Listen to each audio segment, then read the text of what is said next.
7 દિવસ ગુજરાતમાં વરસાદી માહોલ રહેશે.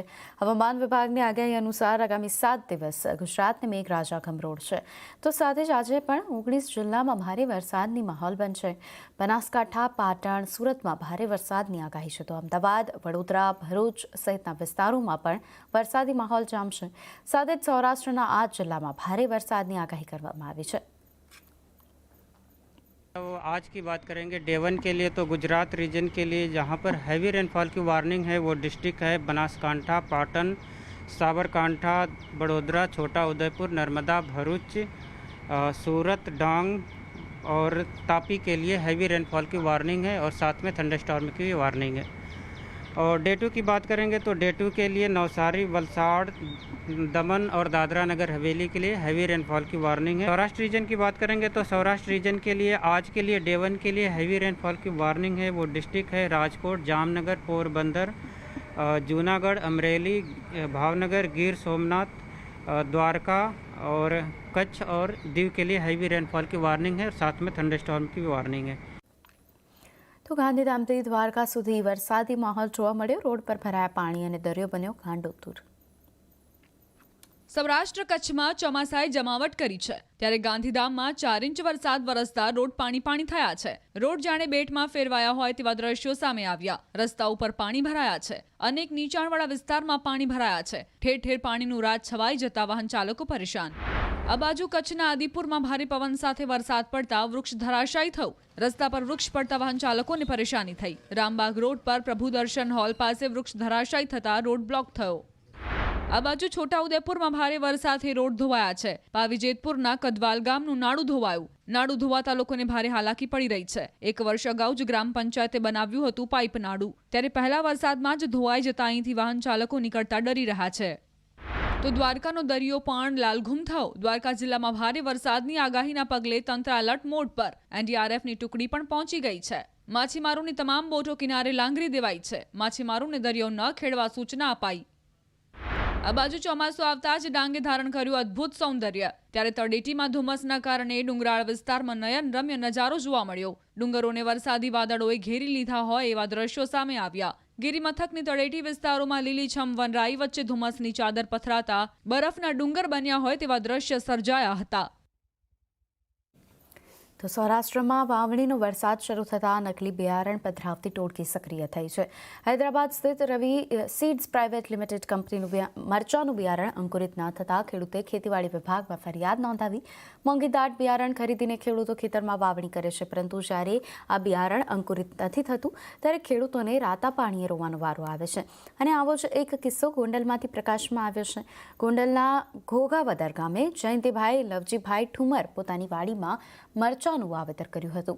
મરચાનું રવિ હાઇબ્રિડ સીડ્સ નામનું બિયારણ ખરીદ્યું હતું અને મરચીના 100 પેકેટ ખરીદ્યા હતા. એક પેકેટ 10 ગ્રામ આવે છે. જ્યારે ખેડૂતે મરચીના બિયારણનું વાવેતર કર્યું હતું, પરંતુ બિયારણ અંકુરિત ન થતાં ખેડૂતે મરચીનો પાક નિષ્ફળ ગયો હતો. રવિ સીડ્સ પ્રાઇવેટ લિમિટેડ દ્વારા ખેડૂતને મરચાનું નકલી બિયારણ પધરાવ્યું હોવાનો આક્ષેપ છે. તો આગામી દિવસોમાં વધુ ઘણા કેટલાક ખેડૂતો નકલી બિયારણ અંગે ફરિયાદ કરે તેવી સંભાવનાઓ છે. આપણે રવિ હાઇબ્રિડ સીડનું બિયારણ લીધેલું હતું 100 પેકેટ, જે નર્સરી માટે. તો એ જ્યારે આપણે એની નર્સરી તૈયાર કરવામાં આવી તો જે એમના 100 પેકેટ આપણે જે લીધેલા છે એમાં અંકુરણની સમસ્યા મોટી જોવા માંડી હતી. જેમ કે એની અંદર અમને અંકુરણ ખાલી ઓનલી ફોર 5 થી 4% જ મળેલું છે. આ માટે અમે કંપનીને ફરિયાદ કરેલી હતી. જેમ કે અમે મેલ દ્વારા ફરિયાદ કરેલી છે અને કોલ દ્વારા ફરિયાદ કરેલી, પણ તેમના તરફથી કોઈ જવાબ આવેલ નથી. તો ગુજરાત સરકાર દ્વારા આજથી શાળા પ્રવેશોત્સવ અને કન્યા કેળવણી મહોત્સવનો પ્રારંભ થયો. રાજ્યભરમાં 3 દિવસીય શાળા પ્રવેશોત્સવ અને કન્યા કેળવણી મહોત્સવનો પ્રારંભ થયો છે. મુખ્યમંત્રી ભૂપેન્દ્ર પટેલે ડાંગરની સુબીર તાલુકાની બિલિયાંબા પ્રાથમિક શાળાથી રાજ્યવ્યાપી શાળા પ્રવેશોત્સવ 2024નો શુભારંભ કરાવ્યો. બાલવાટિકાના બાળકોને શાળા પ્રવેશોત્સવ કરાવ્યો. મુખ્યમંત્રી તારીખ 27 જૂનના છોટાઉદેપુર તાલુકામાં અને અંતિમ દિવસે તારીખ 28 જૂને સુરેન્દ્રનગર જિલ્લાના થાન તાલુકામાં શાળા પ્રવેશોત્સવમાં સહભાગી થશે. રાજ્યમાં આ 3 દિવસીય પ્રવેશોત્સવ દરમિયાન કુલ 32.33 લાખ બાળકોનું શાળા નામાંકન કરવામાં આવશે. તેમાં બાલવાટિકામાં પ્રવેશપાત્ર 11.73 લાખ, ધોરણ 1માં પ્રવેશપાત્ર 3.62 લાખ, ધોરણ 8 થી 9માં પ્રવેશપાત્ર 10.5 લાખ અને ધોરણ 10 થી 11માં પ્રવેશપાત્ર 6,61,000 જેટલા વિદ્યાર્થીઓ શાળા પ્રવેશોત્સવમાં પ્રવેશ કરશે. ત્યારે વિધાનસભા અધ્યક્ષ શંકર ચૌધરીએ થરાદના નારોલી ગામે બાળકોને શાળામાં પ્રવેશ કરાવ્યો. બાળકોને કુમકુમ તિલક અને શૈક્ષણિક કીટ આપી પ્રવેશ કરાવ્યો હતો. આ બાજુ વન પર્યાવરણ મંત્રી મુકેશ પટેલ સુરતની ઓલપાડ, સાયણ અને કોબાની 3 સરકારી શાળામાં પ્રવેશોત્સવ કાર્યક્રમમાં હાજરી આપવા પહોંચ્યા. સુરતમાં ગૃહ રાજ્યમંત્રી હર્ષ સંઘવીએ અલગ અલગ 3 કાર્યક્રમોમાં હાજરી આપી ધોરણ 1ના વિદ્યાર્થીઓને શાળા પ્રવેશ કરાવ્યો. તો વાત કરીએ હવે પેરિસ ઓલિમ્પિકમાં આપણે ખેલાડીઓ પાસેથી મેડલની ઘણી અપેક્ષાઓ રાખીએ છીએ, પરંતુ આ વખતે ભારત માટે કંઈક વિશેષ થવાનું છે. પ્રથમ વખતે કોઈ ઓલિમ્પિકમાં ભારતનું કન્ટ્રી હાઉસ બનવા જઈ રહ્યું છે અને તેનું નામ ઇન્ડિયા હાઉસ હશે. ઇન્ડિયા હાઉસ એ રિલાયન્સ ફાઉન્ડેશનનો કોન્સેપ્ટ છે કે જે ભારતીય ઓલિમ્પિક એસોસિએશનના સહયોગથી વિકસાવવામાં આવી રહ્યો છે. પેરિસમાં બની રહેલા ઇન્ડિયા હાઉસ અંગે રિલાયન્સ ફાઉન્ડેશનના ચેરપર્સન નીતા અંબાણીએ કહ્યું કે આ ઓલિમ્પિક મુવમેન્ટ ભારતની પ્રગતિનું પ્રતીક છે. Namaskar. India's Olympic dream now has a house. With immense joy and excitement, I'm thrilled to announce the first ever India House at the Paris Olympic Games, presented by Reliance Foundation in partnership with the Indian Olympic Association.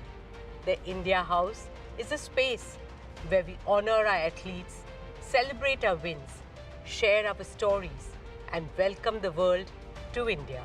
It's a platform to showcase the beauty, depth and diversity of India to the world.